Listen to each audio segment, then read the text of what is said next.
son plein à Sainte-Anne-de-la-Pérade. Je trouve que c'est une belle activité. Robert Piché. Le Tech Show, vendredi 19h et dimanche 17h30. Vous voulez en mettre plein la vue.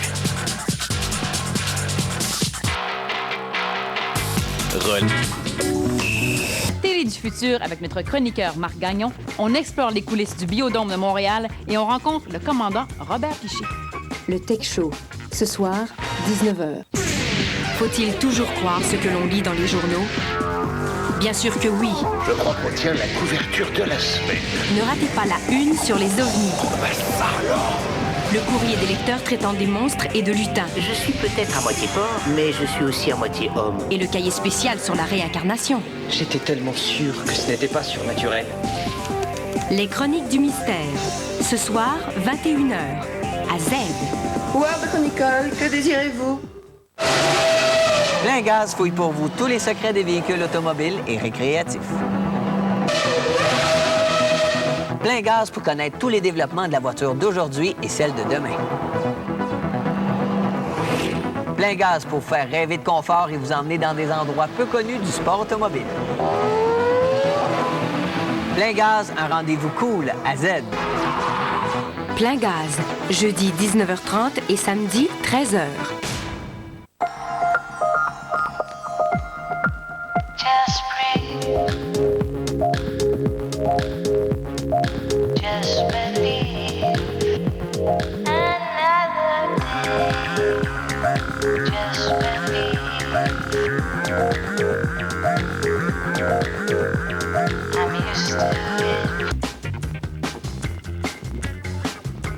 Au programme du Tech Show cette semaine, Marc Gagnon décortique le récepteur vidéo personnel de Bell qui fait fi des heures de programmation télé. Mélanie Gagné nous entraîne dans les sous-sols du Biodôme de Montréal et on fait un tour du côté de la télé sur le web avec Patrice Bélanger.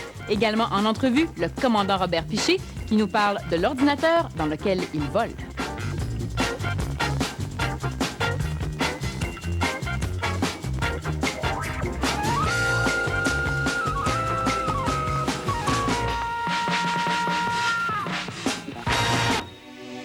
Bonjour à tous et bienvenue au Tech Show, l'émission où technologie rime avec divertissement. Ne touchez plus à vos télécommandes. Cette semaine, Marc Gagnon décortique le récepteur vidéo personnel de Bell, grâce auquel on peut choisir sa propre programmation télé, profiter de l'interactivité, enregistrer plus de 30 heures d'émission et surtout arrêter la diffusion d'une émission en direct et la reprendre quand bon vous semble. Moi, je suis un vrai amateur d'émissions de sport professionnel.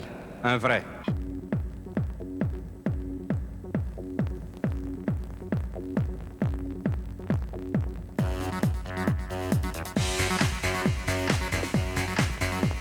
En fait, le récepteur vidéo personnel, c'est plus un ordinateur qu'un vidéo, quand même un récepteur. Il y a un disque dur, donc l'information est vraiment digitalisée, donc elle est là, elle est disponible en tout temps, donc on peut la manier beaucoup plus facilement que sur un magnétoscope à cassette ordinaire. Le format vidéo que Bell Express View utilise, c'est le format MPEG 2. C'est le standard international pour la compression vidéo. Comment ça fonctionne pour qu'on puisse arrêter une émission de télévision alors que c'est supposément en direct? OK. Pour arrêter une émission qui est en direct, on a un disque dur à l'intérieur du vidéo personnel. Et ce disque dur-là, il y a un buffer. Donc, on enregistre constamment une période d'1 heure. À partir de cette information-là, on est capable de reculer, par exemple, pour, je sais pas, là, on a manqué un commentaire, on va réécouter le commentaire. Donc, on peut reculer au début, recommencer, le montrer à quelqu'un d'autre. La télévision continue à enregistrer, même si vous écoutez ce qui passait là 2-3 minutes. Si l'émission dure plus qu'une heure, qu'est-ce qui arrive? Dans ce cas-là, il faut vraiment l'enregistrer. On a 30 heures d'enregistrement disponibles sur le disque dur. Puis cette information-là va se mettre directement sur le disque dur, donc on peut y retourner quand on y veut. Heureusement pour moi, je peux tous me les regarder quand bon me semble lorsque je suis de retour à domicile. On peut utiliser le RVP conjointement avec une autre vidéo. Par exemple, si on a un film ou une émission qu'on veut garder à long terme. Parce que vu qu'il y a seulement 30 heures sur le récepteur qu'on peut enregistrer, donc on peut transférer l'information qui est sur le disque dur et vraiment le transférer sur une cassette là, traditionnelle VHS. Là. Un des avantages pour le consommateur d'utiliser le RVP, c'est qu'ils peuvent évidemment sauter les pauses publicitaires. On a une touche sur notre télécommande qui permet de sauter 30 secondes à l'avance dans le temps. Donc, 30 secondes, c'est un format qui est habituellement standard. Donc, vous appuyez une fois, ça vous amène dans le milieu de la pause une deuxième fois. Donc, ça fait 60 secondes qui est 1 minute. Donc, oui, c'est possible d'avancer dans le temps pour sauter les annonces. Qu'est-ce qui a été le plus difficile technologiquement dans la conception du RVP? Bien, c'est vraiment de prendre un logiciel, OK? Puis le fait qu'on ait installé un disque dur à l'intérieur d'un récepteur comme ça. Auparavant, on avait un nombre limité de mémoire à l'intérieur du récepteur, donc c'était très difficile de rajouter des fonctions au récepteur. C'est vraiment d'amener un logiciel, de l'adapter pour être capable d'enregistrer et de répondre à nos besoins. C'était ça le gros défi de l'Express du relevé. Qu'est-ce qui s'en vient dans le futur pour le RVP? Dans le futur, je pense que la plus grosse chose que les clients nous demandent, c'est d'avoir encore plus de capacité sur le disque dur.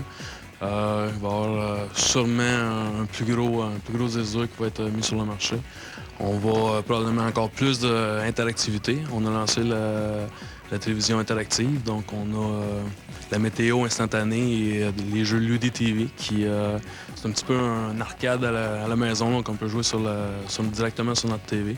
Donc ça va être très excitant. Beaucoup de nouveautés qui s'en viennent dans les chez Bell Express.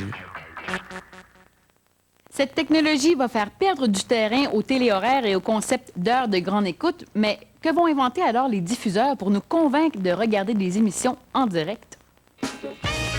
Plus tard au Tech Show, ne ratez pas la vidéo en direct sur le web, le DVD Magnolia et surtout l'entrevue avec le commandant Robert Piché qui a plus à dire sur les simulateurs de vol et les avions de ligne que sur son propre agenda électronique. Je vais aller sur le site du Search for Extraterrestrial Intelligence, le SETI, SETI. Je vais me plugger parce qu'ils font une espèce de toile d'ordinateur pour faire du radiotélescope là, pour écouter l'espace. Oui, c'est un programme de la NASA.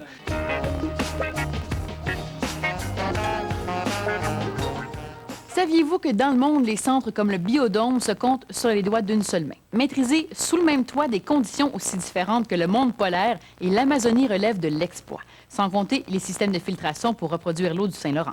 Mélanie Gagné a enfilé sa combinaison d'exploratrice pour nous montrer ce que les visiteurs ne voient pas.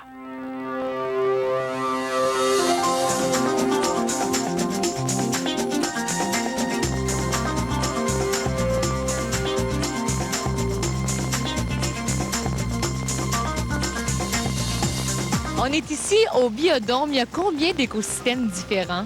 Il y a 4 écosystèmes différents. On a la forêt tropicale, la forêt laurentienne qui est typique chez nous, le Saint-Laurent marin et le monde polaire qui coupe l'Antarctique et l'Arctique.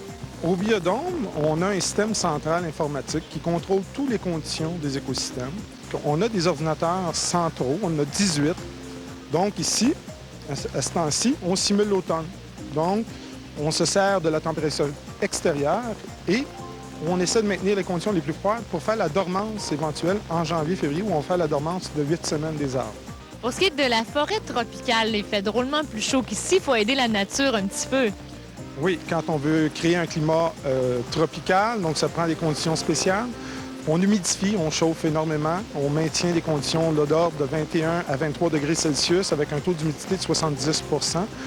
On essaie aussi de reproduire la photopériode, c'est-à-dire on crée les couchers de soleil et les levées de soleil. Donc, on va allumer des lumières jaunes le matin pour créer un lever de soleil. Et après, on va aller des lumières blanches et créer une luminosité appropriée pour la végétation. Et le soir, on fait l'inverse. Naturellement, on a des sondes de température, d'humidité, on a tous les équipements de ventilation appropriés, de la brumisation qui est faite avec de l'eau osmosée où on pulvérise, faire de l'humidité dans la forêt tropicale. C'est un ordinateur qui contrôle tout ça? Oui, les ordinateurs, avec tous les points qui peuvent rentrer, vont commander des valves, des sondes de l'humidité, va faire plein d'actions qui vont permettre de recréer ces conditions-là. Au niveau de la forêt tropicale, c'est un écosystème qui est fermé sous un dôme de verre. Donc, il y a 4 arbres que nous appelons mécaniques. Ils jouent 2 rôles. Un de soutien du dôme structural et un rôle de ventilation. C'est de là où on glisse la ventilation dans le centre de l'arbre pour le distribuer également dans l'écosystème. Au monde polaire, c'est aussi un écosystème fermé, naturellement, parce qu'on maintient les conditions tout près du point de congélation. Donc, il y a de la neige, c'est de la glace broyée, c'est pas de la vraie neige. C'est un peu les mêmes principes. On a des systèmes de refroidissement puissants qui permettent de maintenir les conditions autour de 0 degrés Celsius. Ici, au Saint-Laurent marin, vous voyez, c'est le plus gros bassin du biodôme. On parle de 3 millions d'eau salée, on pourrait dire l'eau de mer, parce que c'est près à 99 c'est des sels et minéraux. En termes de filtration, il faut entretenir ces eaux-là. Il y a combien de systèmes de filtration au biodôme? Au biodôme, on compte une vingtaine de systèmes indépendants. On peut les catégoriser en 3 grandes sections. On parle des systèmes standards, qui sont des filtres à sable uniquement. On peut avoir d'autres systèmes où on va rajouter un UV pour stériliser, un ultraviolet. Et un bassin comme celui-ci, 3 millions de litres d'eau salée, on va parler d'un percolateur, qui est une filtration biologique. On va passer cette eau-là dans une tour d'ozone pour stériliser justement cette eau-là et des filtres à sable. Et ce système-là, comme ici, Saint-Laurent marin, on parle d'un circuit fermé. Donc, on ne jette jamais cette eau. On en perd naturellement par évaporation ou un peu par les conduits. On parle d'un taux d'autour de 10 par année. Mais donc, on se doit de fabriquer de l'eau salée. On en fabrique autour de 400 000 litres par année. Et qui contrôle tout ça? Est-ce que c'est un humain ou un système informatique? Dans les plus gros systèmes du biodôme, c'est complètement automatique, mais surveillé naturellement par un opérateur qui est ici permanent, qui lui voit toutes les conditions des écosystèmes. Et les plus petits systèmes, certains sont faits par l'opérateur parce qu'on n'a pas automatisé tous les systèmes. On doit voir à tous ces habitants-là pour qu'il y ait le meilleur climat. Et d'ailleurs, on réussit au biodôme parce qu'il y a des reproductions, ce qui est rare en milieu comme celui-ci. Donc, ça prouve que les animaux sont très bien dans leur milieu actuellement. Et en plus, les animaux se reproduisent en grand nombre. Les naissances de manchots, de pingouins, d'ibis rouges ou de jacanas du Mexique ne sont pas rares et c'est qu'ils doivent bien s'y sentir. Les technologies que les ingénieurs du biodôme ont développées profitent même à d'autres institutions, comme le Nouvel Aquarium de Québec. Après la pause, le commandant Robert Piché nous parle de sa relation quasi quotidienne avec la technologie de haut vol. Voyez un concept de vidéo en direct sur le web utilisé par le Cirque du Soleil et puis notre chronique DVD sur le film Magnolia.